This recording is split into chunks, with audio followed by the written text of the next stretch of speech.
Hi, everyone. It is Dr. C here, and I am bringing today's lecture for pretend from the Duomo of Florence, Italy. But this time I am inside, and what you see behind me is the dome, the interior of the dome, and the beautiful paintings of Jesus ascended into heaven and all of the other heavenly figures, the angels, the saints, and all of the holy people who have made it up into heaven here with Jesus on the dome of the Florence Cathedral, right? So today I am going to be talking about monotheistic faiths, and that includes, of course, Christianity, the religion that builds beautiful churches and decorates them like you see behind me. All right, guys, let's get started with our discussion of monotheism. So, if you guys remember in my discussion of religion, when we talked about different definitions of religion from Durkheim and Gertz, neither of those definitions included a god or gods, and that's because not all religions have a god or gods, but some of them do. And there are three religions which dominate the world today: Christianity, Islam, and Judaism. All three of those religions are monotheistic. Mono meaning one, and theism meaning related to gods. And so monotheistic religions believe in one supernatural deity. There is no God but God, the one, the true, the supreme, that dude, that is the one, the all inclusive, the all everything, right? So as opposed to a polytheism, which has multiple gods, a monotheism has one singular sole God. And so there are three main monotheisms, but they are all reboots. And that is something that I want to emphasize again and again in today's lectures. We're talking about the Abrahamic faiths. And so we're going to start with Judaism, but Judaism has a second version called Christianity, which has a third version called Islam. These are just reboots of the same faith. I'll explain what that means as we go along. But there are certain themes about monotheism that are important. First, there's a lot of emphasis on the hero and the prophet. Those characters appear again and again in monotheistic mythologies. And there's also a very heavy emphasis on paternalism. All of the monotheisms are very, very strict when it comes to gender roles and gender ideas, where polytheism is super comfortable with sex and sexuality and the body and, gender issues being sort of out and discussed openly in that way. Monotheisms, the three monotheisms, are much more paternalistic, much more puritanical, in the sense that sexuality is seen as a private matter. And so sex is not openly discussed in the monotheisms the same way. Bodies are shamed a lot in the monotheisms in a way that they aren't in the polytheisms.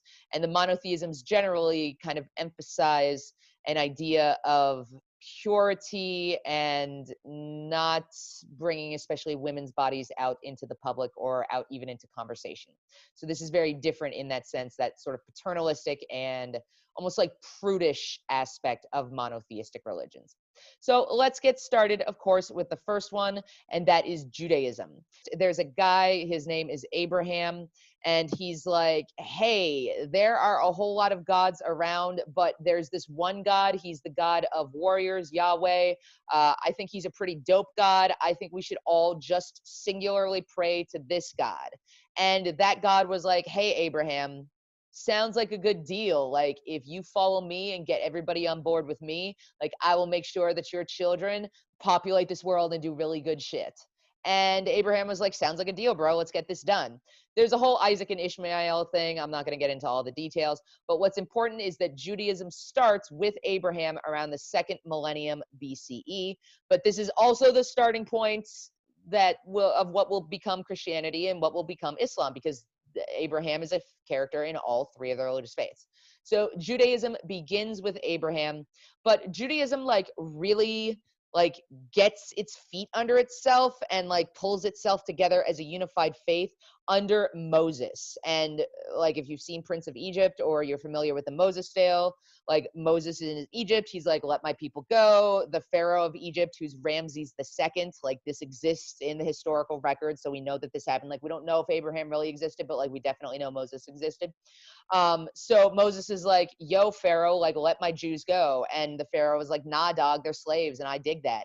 And so Moses was like, yeah, we're out. Like, I've got God on my side. We're going to have Passover. We're going to have some plagues. We're going to like strike down your firstborn son. There's going to be like frogs flying from the sky and like locusts and hornets and plagues. And like, it's going to be awful. And basically Pharaoh's like, fuck off, just go to the Holy Land already. And so Moses is like, cool, open up the Red Sea, walk our Jews out. We get to the Holy Land, we start a new community. And so that's the Jewish community for a while. And it's awesome. You've got like David and Solomon and all of these really, really awesome historical figures. But the Romans in 70 CE, so like 35 years after Jesus is born, so now we're like overlapping Christianity and Judaism. In 70 CE, the Romans are like, fuck the Jews, starting a long history of saying fuck the Jews, right? I guess that started with Pharaoh, but that's not the point. And the Romans burn the second temple. There are still pieces of that temple left in Jerusalem, and that is what is known as the Wailing Wall or the Western Wall. Today, the Dome of the Rock, which is an Islamic structure, is built on top, but Jews around the world still make the pilgrimage to Jerusalem to see the pieces of that second temple. And so Jews view themselves as God's chosen people because, again, Abraham was like, yo, there are a whole lot of gods out there, but this one God, Yahweh, he is the shit. And that one God, Yahweh, was like, right, all of your descendants will populate the world and do awesome shit. You are my chosen people. So Jews view themselves as God's chosen people. However, a lot of the rest of the world, like a lot of the non-Jewish world, is pretty crappy about that. And like, of all of the religious groups that exist in the world today, that are common in the world today, probably the one that faces the most discrimination and persecution, like even in the 21st fucking century, are Jews. And they experience anti-Semitism, right? Because Semites are the people that lived in the ancient Near East at that time. So it includes Jews. And like, technically, if you're anti-Arab, you're also anti-Semitic. But we use the word anti-Semite to mean you're shitty against Jews. And like, anti-Semitism is bad, guys. Like, bad. We don't discriminate against people based on their religion. But of course, anti-Semitism exists in the United States. It exists across the world. The Nazis were hella anti-Semitic. Anti-Semitism is bad, but Jews still have to face discrimination and persecution today. Not all Jews are the same, right? This is going to be a common theme in our discussion of monotheisms, but they are divided into Orthodox, conservative, and Reform Judaism.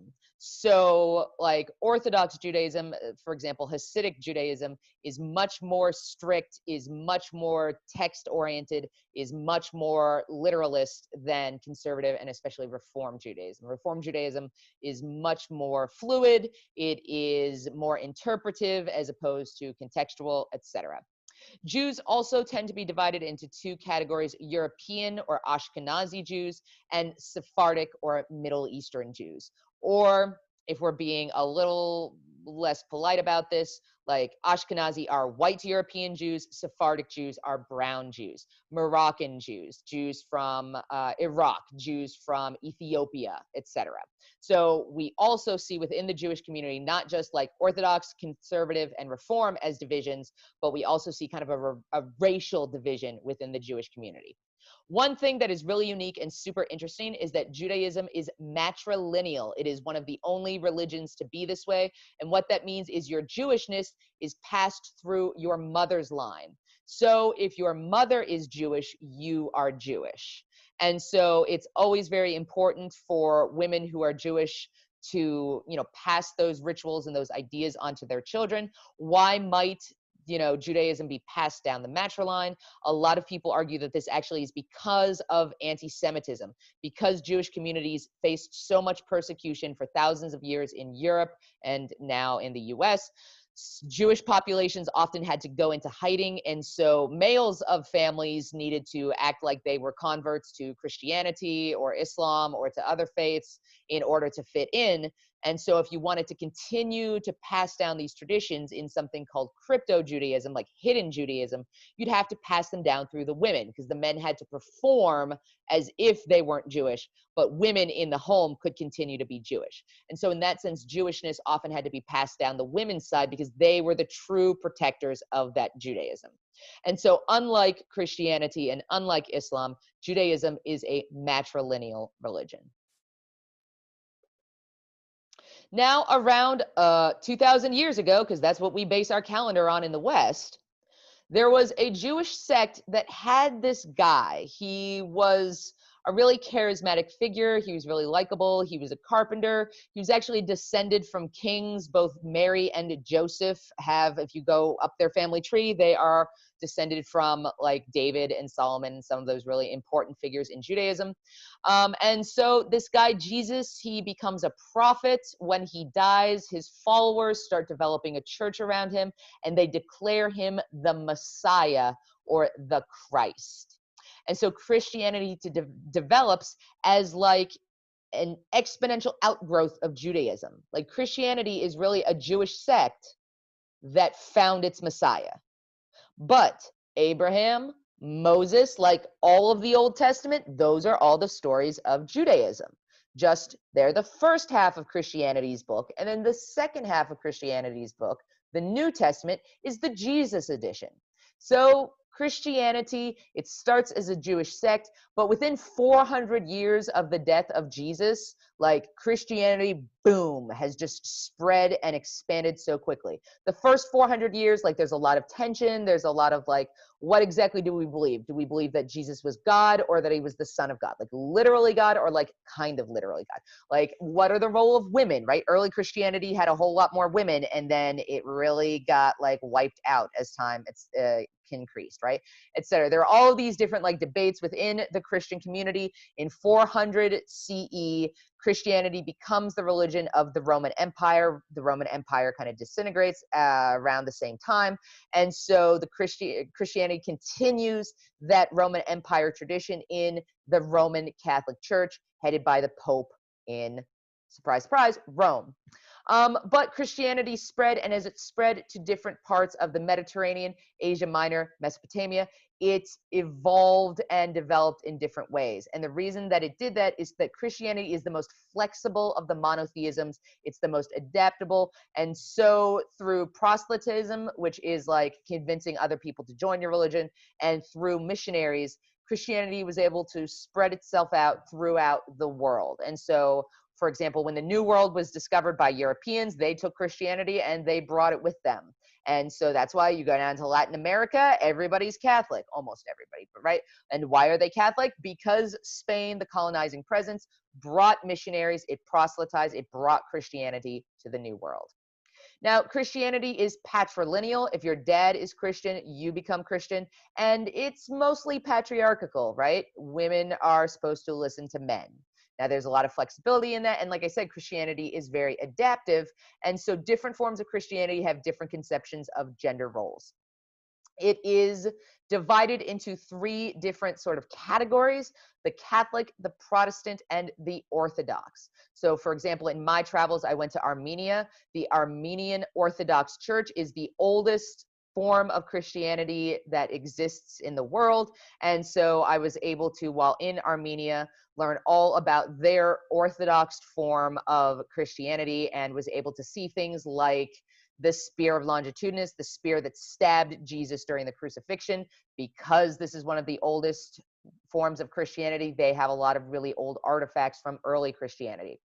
If you travel through large parts of Europe, so when I was in Spain, Portugal, Italy, France, etc., those are all Catholic countries. All of Latin America, because they were colonized by Spain or Portugal, is primarily Catholic.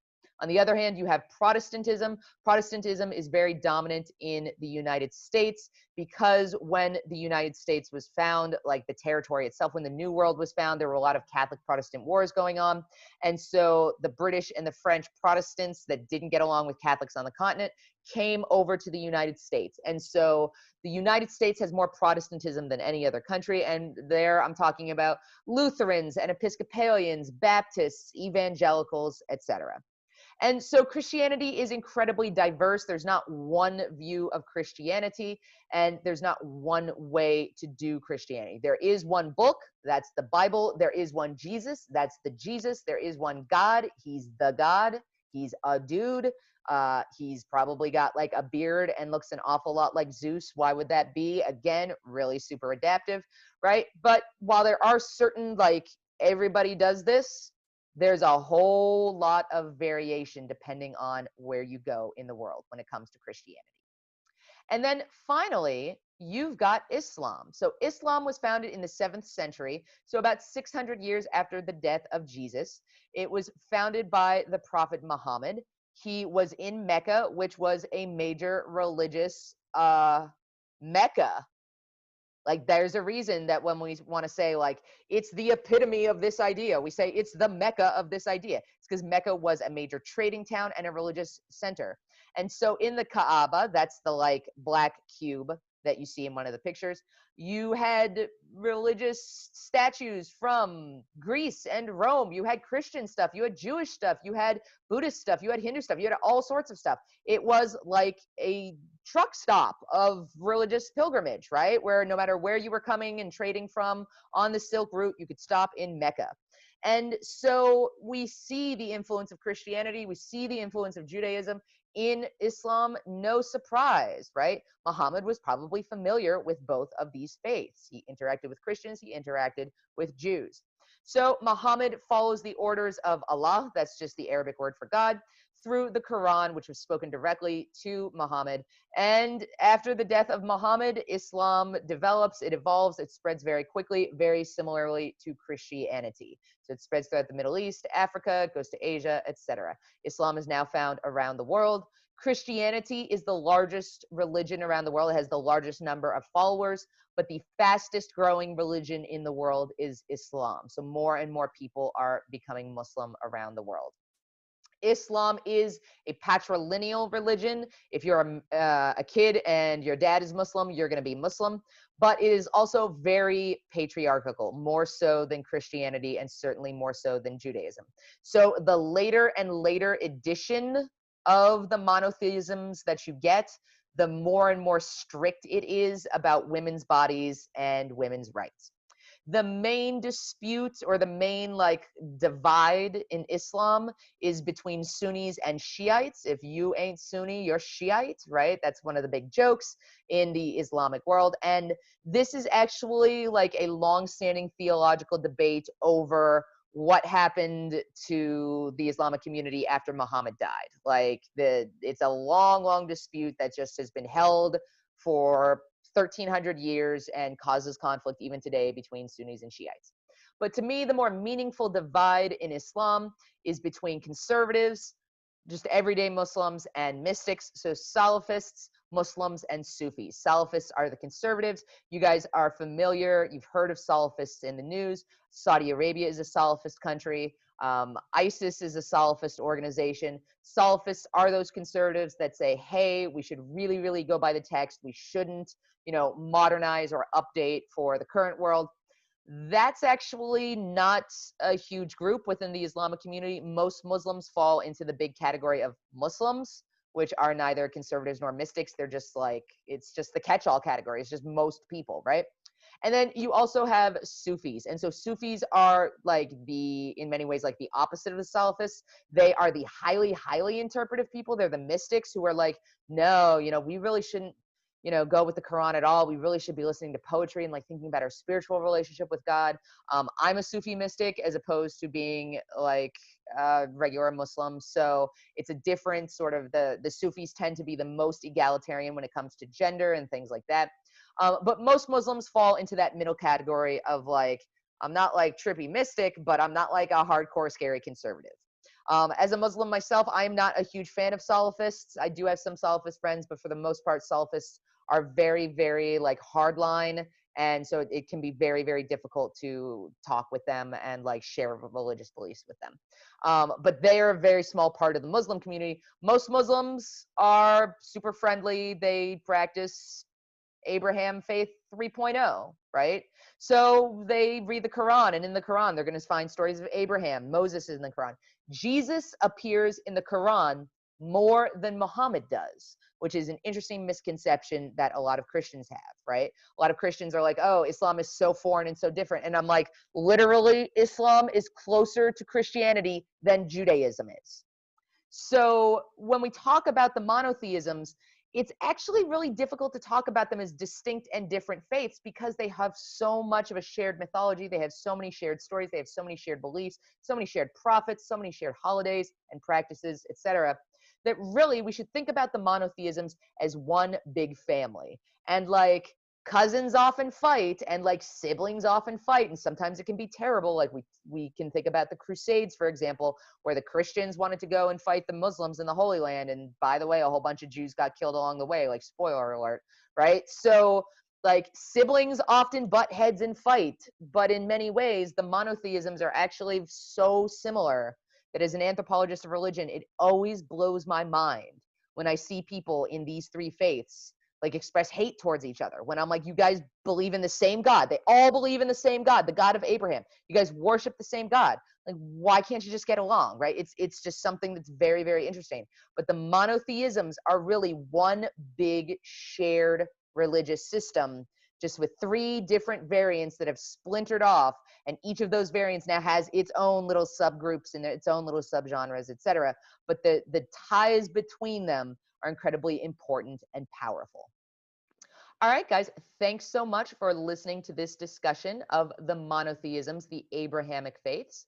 And if you have any questions, I have studied all three of these religions pretty much since I was an undergraduate at college. Islam is my specialty as an academic, but I also, of course, have a large amount of experience with Christianity and Judaism because of the tight ties between these three monotheistic faiths. So if you want to learn more about any of the monotheisms as they are expressed around the world, hit up Dr. C. I have lots of sources for you. All right, guys, thanks so much for listening.